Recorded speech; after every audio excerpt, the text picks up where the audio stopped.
Fort Laramie marked the end of the plains and the beginning of my approach to the Rocky Mountains. As if to drive that point home, I started climbing as soon as I left the fort. In immigrant days, this area was referred to as the Black Hills for the dark stands of pine, spruce, and cedar trees. Today, these hills are known as the Laramie Mountains. The Pony Express Trail crossed the lower portions of this range all the way to Casper, Wyoming. The first leg, a windy, dusty, hilly stretch from Fort Laramie to Guernsey, Wyoming, turned out to be unexpectedly rich in trail history. It had the most pristine swales I'd see, the most impressive wagon ruts, the most accessible immigrant carvings, a couple of well-marked graves, and even a Pony Express station marker. It was like a 12-mile stretch of immigrant trail highlights, 2,000 miles of trail legacy packed into a dozen miles of gravel road. The first feature was the swales just east of Fort Laramie, wide depressions worn deep into the surrounding landscape. On the western border of the fort is a sign for the greatest ride in history.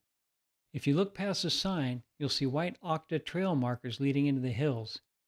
These carcinite posts mark the various trails the immigrants took west from the fort. Further up the hill is Mary Holmesley's grave. She died from the measles in 1852. Her original headstone is encased in a protective monument. Just past the gravesite are the Bedlam Ruts, a 40-acre area crossed by swales and wagon tracks. Past the Bedlam Ruts, I ran into a type of roadblock I'd have to deal with here and there for the rest of the trip: cattle in the road. There were about 15 scattered across the road, standing still and staring at me in that silent, cow-like way.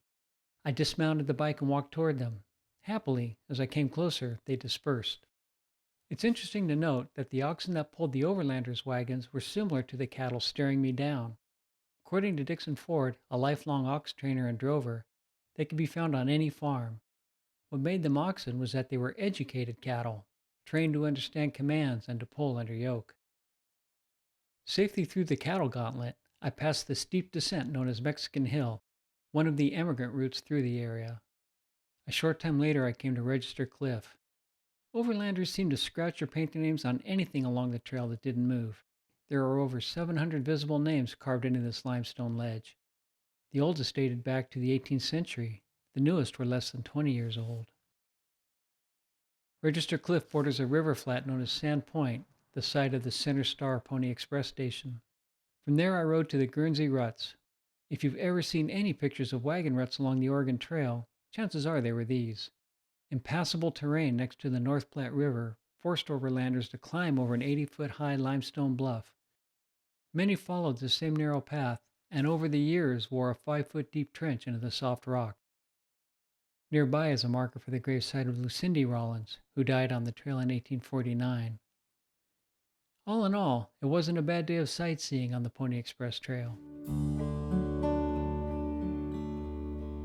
From Guernsey, my next layover spot was Casper, 160 miles west. At the pace I was averaging, it would take me 3 hard days' ride to make that stretch, which is fine, but the weather forecast called for thunderstorms due to hit 2 days out. A little research showed I could reduce the distance to 120 miles on a different route. I decided to beat the rain by powering through 2 60-mile days. The climbs west of Guernsey were relatively short, but as steep as anything I'd ridden yet. The scenery was wide open, Wyoming ranch land. It was like California, because everywhere looks like someplace in California, only multiplied by 10. The land and sky felt limitless. I stopped at a marker for the Horseshoe Creek Station, Jack Slate's home station when supervising this section of the Pony Express Trail. I made decent time, despite the heat and the hill climbs. Well, until I didn't. Around mile 50, I crossed the North Platte River, turned south near the town of Orrin, and it was as if someone had opened a door and let loose the full force of the wind, right on my nose. The last 15 miles into Douglas, Wyoming, my stop for the night, were brutal. Wind has been called the tyrant king of Wyoming and has been blamed for driving people to murderous insanity. After my next day's ride, from Douglas to Casper, I can attest to that characterization. I started off riding a nicely graded gravel road through ranch land. I saw some jackrabbits scurry by, also a number of pronghorns, often mislabeled as antelope. About 35 miles into the ride, I came across a well-marked immigrant grave. Glenrock, Wyoming, sat a couple of miles west where Deer Creek empties into the North Platte River. In the late 1850s, there was an Indian agency here, as well as a trading post run by a man named Bissonnet. The town had a stagecoach and a pony express station. There was also a rickety ferry across the North Platte. In 1857, the Mormons started a settlement at Deer Creek to support their private mail service, known as the Brigham Young Express. The Mormons abandoned the settlement and the mail service in light of the impending U.S. Army invasion and what came to be known as the Mormon Conflict, or the Utah War. West of Glen Rock, I passed by Ada McGill's gravesite. From there, I rode 25 miles dead into a stiff headwind being pushed toward me by the approaching storm. The closer I came to Casper, the more the wind built. It was ridiculous. Finally, I reached the eastern outskirts of Casper. I was so grateful I whispered Xenophon's incantation of joy at reaching a place of refuge. Thalassa, Thalassa, the sea, the sea. Later that afternoon, I watched the storm I had raced to beat from the shelter of my hotel. It was everything I'd hoped to avoid, whipping winds and profuse fat drops of water crashing down. More storms were forecast for the next few afternoons. I had no interest in riding or camping in rain and mud, let alone dealing with lightning. So I spent a restful couple of days lounging around Casper, waiting for the weather and the roads to clear.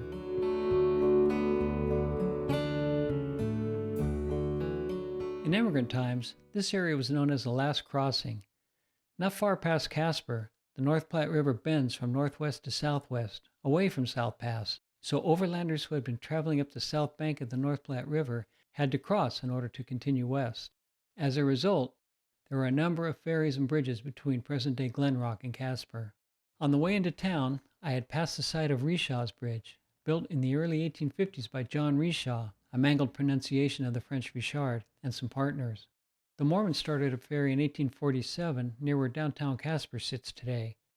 Within a few years, there were other ferry services as well. In 1859, Louis Guenard, formerly a partner of Richard, built a bridge near where the Mormons had started their ferry.